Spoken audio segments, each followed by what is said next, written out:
Welcome back to ND commerce classes. कैसे हो आप सब? आई होप आप सब अच्छे होंगे और स्वस्थ भी होंगे। तो हमने एक चैप्टर स्टार्ट किया था, हमारा एक टॉपिक था बेसिक अकाउंटिंग टर्म्स, उसी का आज हम पार्ट 2 करने वाले हैं। तो चलिए शुरू करते हैं। तो इसमें हम काफ़ी सारी टर्म्स पहले ही पढ़ चुके हैं ना, और हमने जो लास्ट पेज था वो ये वाला किया था जिसमें हमने गुड्स, मर्केंडाइज, प्रॉफिट और गेन, रेवेन्यू ये पढ़े थे। तो आज हम जो है ना नेक्स्ट टॉपिक पढ़ेंगे जो कि है एक्सपेंसेस। एक्सपेंसेस का सिंपल मीनिंग क्या होता है? भाई खर्चा, है ना। और ये खर्चा क्यों किया जाता है? ये एक ऐसी कॉस्ट होती है, ऐसी लागत होती है that is paid to earn business income और रेवेन्यू, जो कि बिजनेस की इनकम को अर्न करने के लिए, खरीदने के लिए हम जो खर्चा करेंगे, जो कॉस्ट लगाएंगे वो होगा एक्सपेंसेस। ये आउटफ्लो ऑफ कैश होता है इसमें, यानी कि हमारी जो कैश है ना, वो जैसे ये हमारा हो गया बिजनेस, ठीक है। तो यहाँ से हमारे जो पैसे हैं ना वो बाहर चले जाएंगे, राइट। आउटफ्लो ऑफ कैश होगा इसमें, एक्सपेंस जो होगा इसमें। फॉर एग्जाम्पल, जैसे कि आप अपने बिजनेस के लिए रॉ मटेरियल खरीदते हो, कच्चा माल खरीदते हो, तो कच्चा माल खरीदोगे तो उस पर खर्चा तो करोगे ना, यानी पैसे लगाओगे, और फिर उस कच्चे माल से आप तैयार माल बनाओगे, है ना। और फिर उस प्रोडक्ट को आप बेच दोगे और उससे इनकम होगी। तो यानी वो कॉस्ट जो आप अपने बिजनेस की इनकम को बढ़ाने के लिए लगा रहे हो, तो वो होगी एक्सपेंसेस। एक्सपेंस में ना पैसे बाहर जाएंगे, जो कैश है ना उसका आउटफ्लो होगा, यानी बिजनेस से वो बाहर चले जाएंगे। उसके बाद नेक्स्ट पॉइंट आता है इनकम। इनकम यानी कि पैसा आ रहा है, इन से ही पता चल रहा है कि आ रहा है बिजनेस के अंदर, ठीक है। तो कम का मतलब आना होता है, वही बात है। तो इनकम यानी पैसे आ रहे हैं। तो प्रॉफिट ऑफ बिजनेस, एक बिजनेस का प्रॉफिट होता है। और इसमें कैश का क्या होता है? इनफ्लो होता है, यानी कैश अंदर की तरफ आती है।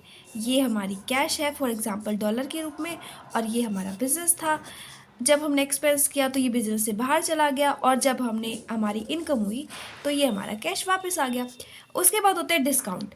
डिस्काउंट जैसे कि हम कोई सामान खरीदने जाते हैं और फिर बोलते हैं ना कि भाई इस पे कुछ तो आप काट के दो, या फिर किसी किसी कोई प्रोडक्ट होता है उसके ऊपर लिखा होता है 20% डिस्काउंट, 10% डिस्काउंट। तो वो चीज़ होती है डिस्काउंट, यानी इसको हम छूट बोल सकते हैं, कटौती बोल सकते हैं। ये जो है दो टाइप का होता है, ट्रेड डिस्काउंट और कैश डिस्काउंट। सबसे पहले इसका एक सिंपल सा मीनिंग देख लेते हैं। Discount results in the reduction of the selling price of the product. Product का जो सेलिंग प्राइस है ना, जिसमें हम उसको बेच रहे हैं, प्रोडक्ट जितने रुपए में बिक रहा है, तो उस पर हम कुछ छूट हमें जो मिलती है वो होता है डिस्काउंट, ठीक है। अब ये दो टाइप का होता है, ट्रेड डिस्काउंट और cash discount. Cash discount simple सा है, ठीक है। कैसा? जैसे कि हम तुरंत कोई चीज़ खरीद रहे हैं और हमने तुरंत उसकी पेमेंट कर दी, जैसे आपने मोबाइल खरीदा, वॉशिंग मशीन खरीदी, कुछ भी, तुरंत अगर आपने उसकी पेमेंट कर दी ना कैश में, तो आपको जो डिडक्शन मिलेगी या जो कटौती मिलेगी, छूट मिलेगी, वो आपका कैश डिस्काउंट होगा। और ट्रेड डिस्काउंट क्या होता है? इसमें आप एक मतलब एक टाइम दे देते हो, जैसे 6 महीने का, 7 महीने का, और उस टाइम तक के लिए आपकी गुड्स पे ये आपको मिलता है। ये जो है एग्रीड परसेंटेज होती है कि भाई इतना परसेंट आपको दे सकते हैं हम, जैसे 10% हो गया, 20% हो गया, इससे ज़्यादा नहीं दे सकते। इसमें ये होता है ट्रेड डिस्काउंट में। उसके बाद आपका नेक्स्ट टॉपिक आता है डेबिट और क्रेडिट, ठीक है।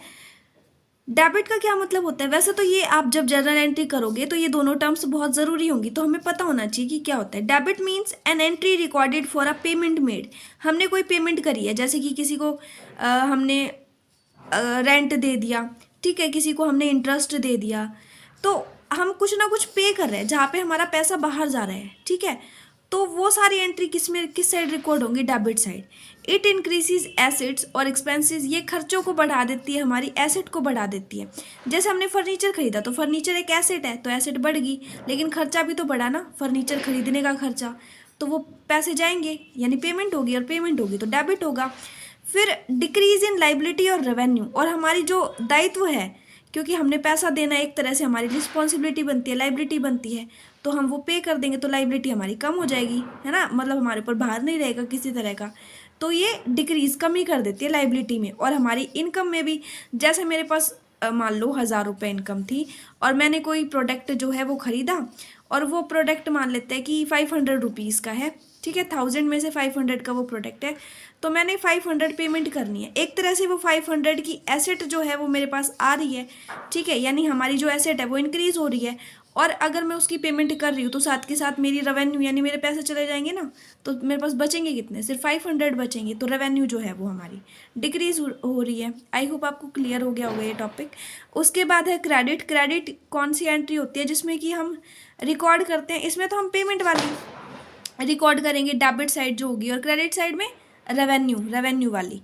और इसमें जैसे एसेट इंक्रीज़ हो रही थी और एक्सपेंसेस भी इंक्रीज़ हो रहे थे जब हम डेबिट एंट्री कर रहे थे, लेकिन क्रेडिट में इसके जस्ट अपोजिट होता है, हमारी एसेट डिक्रीज़ हो जाएगी और एक्सपेंसेस भी डिक्रीज़ हो जाएंगी।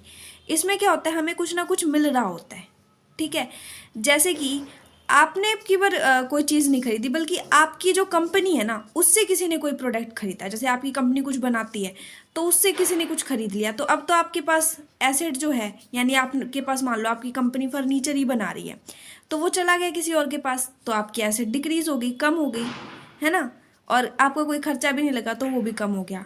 लेकिन आपकी जो रेवेन्यू है ना, पैसे जो है वो आ जाएंगे, क्यों, क्योंकि आपने फर्नीचर बेचा और जो वो दूसरी कंपनी वाला जो दूसरा बंदा है उसने आपको दे दिए पैसे, ठीक है, तो आपके पास जो रेवेन्यू है, इनकम है, पैसा है, वो आ जाएगा। उसके बाद नेक्स्ट टॉपिक देखते हैं, फिर है डेटर्स और क्रेडिटर्स। डेटर यानी देनदार, क्रेडिटर यानी लेनदार। बहुत ही सिंपल वर्ड में समझेंगे। डेटर्स यानी हमारे कस्टमर, ठीक है, कौन होते हैं, जिससे हमने कुछ लेना है, क्या लेनी है भाई, कैश लेनी है। गुड्स सोल्ड ऑन क्रेडिट, मतलब ये जो डेटर है ना, यानी हमारे कस्टमर ही समझ लो इनको। हमने क्या करा, हमने इनको गुड्स यानी माल बेचा, प्रोडक्ट बेचा, किस पे बेचा, क्रेडिट, उधार पे बेचा। और जब हम उधार पे बेचते हैं तो हमें मतलब ये तो है नहीं भाई बेच दिया तो कुछ नहीं चाहिए, तो वो कैश कभी ना कभी तो चाहिए होगी। तो इसीलिए ये जो बंदे हैं जिनको हमने उधार पे बेचा है सामान, वो हमारे क्या कहलाएंगे, डेटर्स कहलाएंगे, देनदार कहलाएंगे। क्रेडिटर्स इसके अपोजिट होते हैं। अब यहाँ पे तो हमने उधार में कोई भी प्रोडक्ट बेचा था, सेल किया था, राइट, और यहाँ पे हम क्या करेंगे, यहाँ पे हम परचेज कर लेंगे क्रेडिट में, उधार में। जब हम गुड्स को परचेज करते हैं, खरीद लेते हैं उधार में, और अब हमने इनको पैसे देने हैं, यहाँ पे हमने पैसे लेने थे, ठीक है, क्योंकि उधार में बेचा था, यहाँ पे हमने उधार में खरीदा है तो पैसे देने हैं, तो इसीलिए ये हमारे क्या होंगे, क्रेडिटर्स होंगे। और क्रेडिटर कौन होते हैं, हमारे सप्लायर, जो हमें सप्लाई करते हैं माल की, क्योंकि कभी कभी ऐसा होता है ना कि हम एक साथ पेमेंट नहीं कर सकते, तो सप्लायर हमारे क्रेडिटर होते हैं और कस्टमर हमारे डेटर होते हैं। उसके बाद नेक्स्ट आता है आउटस्टैंडिंग एक्सपेंसेस। आउटस्टैंडिंग एक्सपेंसेस कौन सी होती है, गुड्स, जैसे माल तो खरीदा है लेकिन गुड्स के अलावा भी तो खर्चे देने होते हैं ना, आपने भाई लाने ले जाने का किराया है ना, ट्रांसपोर्टेशन हो गया, या फिर मतलब और भी लगा लो गुड्स के अलावा, जैसे इसमें एग्जांपल दे रखा है, सैलरी है, सैलरी आपको किसी को देनी है तो वो आउटस्टैंडिंग एक्सपेंसेस है, क्योंकि वो माल्स के अलावा जो भी खर्चा है वो है। कमीशन आपने किसी को देना है, जिस बंदे ने आपका सामान इधर से उधर करा है उस बंदे को आपको कमीशन देना है, तो वो सारी चीज़ें जो है वो आउटस्टैंडिंग एक्सपेंसेस में आ जाएंगी। उसके बाद है आउटस्टैंडिंग इनकम, यानी वो इनकम जो गुड्स से रिलेटेड ना हो। जैसे आउटस्टैंडिंग एक्सपेंसेस गुड्स से रिलेटेड नहीं होते ना, मतलब वो खर्चे जो कि गुड्स से रिलेटेड है ही नहीं, वो आउटस्टैंडिंग एक्सपेंसेस है। और जो इनकम गुड्स से रिलेटेड नहीं है, जो पैसा आएगा वो भी गुड्स से रिलेटेड नहीं है, जैसे कि कमीशन के रूप में आपको कुछ मिलता है, रेंट के रूप में आपको कुछ मिलता है। तो सिंपल लैंग्वेज में यही है कि दोनों चीज़ें जो है ना माल से रिलेटेड नहीं है, इनके अलावा जो भी खर्चा आप करोगे वो आउटस्टैंडिंग एक्सपेंसेस होगा, जो भी पैसे आपके पास होंगे वो आउटस्टैंडिंग इनकम होगी।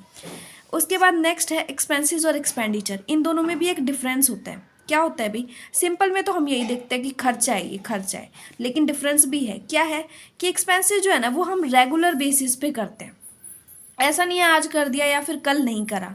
लेकिन जो एक्सपेंडिचर है ना वो इर्रेगुलर बेसिस पे होता है, मतलब कभी कभी करते हैं और कभी कभी नहीं करते। इसका एग्जांपल देखेंगे अच्छे से समझ आएगा।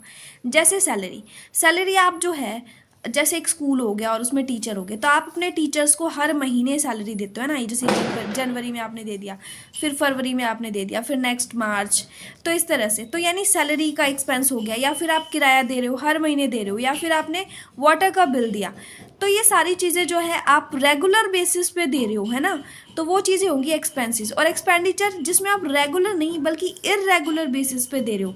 फॉर एग्जांपल आपने मशीनरी खरीदी अपने बिजनेस के लिए, आपने बिल्डिंग खरीदी, ऐसा तो है नहीं हर साल आप मशीन खरीदे जा रहे हो, हर साल आप बिल्डिंग खरीदे जा रहे हो, है ना, तो कभी कभी ये होता है या तो साल 2 साल में लगा लो, या फिर मतलब बहुत टाइम बाद होता है।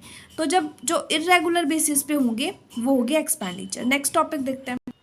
ड्राइंग्स, ड्राइंग्स को हिंदी में बोलते हैं आहरण, मतलब कोई चीज़ आपके पास आ जाना, जैसे कि मनी, वो पैसा that is withdrawn by the owner, owner यानी कंपनी का मालिक, बिजनेस का जो मालिक होता है, उसने जो पैसा विड्रॉ करा, मतलब कहीं से लिया है, किसके लिए, पर्सनल यूज़ के लिए, ताकि खुद के लिए कुछ खरीद सके, है ना, जैसे दिवाली की मिठाइयाँ खरीद सके, कुछ भी लगा लो भाई, तो वो होगी ड्राइंग। ठीक है, कार खरीदना चाहता हो, कुछ भी चाहता हो। तो अब इससे रिलेटेड ना एक मिथ है, मतलब ऐसा हम बोलते हैं ना, धारणा, यानी कि भ्रम है, झूठ है एक तरह से। क्या झूठ है? It is an asset for the company, की ड्राइंग जो है ना वो एसेट है। एक्चुअल में ड्राइंग ना तो एसेट होती है और ना ही लाइबिलिटी होती है।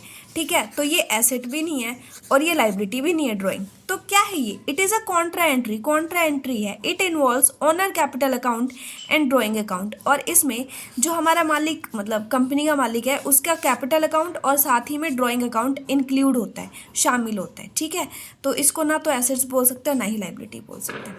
उसके बाद नेक्स्ट, और बल्कि बिल्कुल बेसिक से जो हमें शुरू में पढ़ना चाहिए था, वो था अकाउंट्स, अकाउंटिंग और अकाउंटेंसी। सबसे पहले तो आपको ये पता होना चाहिए कि तीनों चीज़ें हैं क्या। अकाउंट्स मतलब खाता, मतलब जो भी डेली ट्रांजेक्शन होगी हम उसके लिए जो लिस्ट बनाते हैं। आपने जैसे किराने की दुकान से कुछ सामान वामान खरीदते हो, तो आप डेली जो लिस्ट बनाते हो वो होता है अकाउंट, यानी खाता। जैसे दूध वाले का खाता अलग से, है ना, दूध खरीद रहे हो आप, और बाकी किसी का भी लगा लो आप, लॉन्ड्री वाले का अलग से, तो वो होता है अकाउंट्स। फिर है अकाउंटिंग। अब ये जो हमने अकाउंट्स बनाए हैं ना, इनको एक सिस्टमेटिक मैनर में कैसे बनाए, तो वो सारी जो भी प्रोसेस है, process of maintaining account, account बनाने की जो प्रोसेस है वो है अकाउंटिंग, कि पहले ये लिखना है, फिर ये लिखना है, फिर ये लिखना है। फिर है अकाउंटेंसी। अकाउंटेंसी क्या है? वर्क और प्रोफेशन, प्रोफेशन है, ये पेशा है एक अकाउंटेंट का जो वो कर रहा है, प्रैक्टिकल वर्क है ये। और जो भी आप स्टडी कर रहे हो ना, पढ़ रहे हो अकाउंटिंग की, वो है आपकी अकाउंटेंसी, यानी आपकी बुक। उसके बाद नेक्स्ट टॉपिक है टाइप्स ऑफ लाइबिलिटी। लाइबिलिटी दो टाइप की होती है भाई, शॉर्ट टर्म और लॉन्ग टर्म। शॉर्ट टर्म को हम करंट लाइबिलिटीज बोल देते हैं और लॉन्ग टर्म को नॉन करेंट्स। ठीक है, तो इन दोनों को आगे देखते हैं। नेक्स्ट, अब जो हम ये इनको रिव्यू देख लेते हैं अच्छे से। तो शॉर्ट टर्म और करंट लाइबिलिटी कौन सी होती है भाई?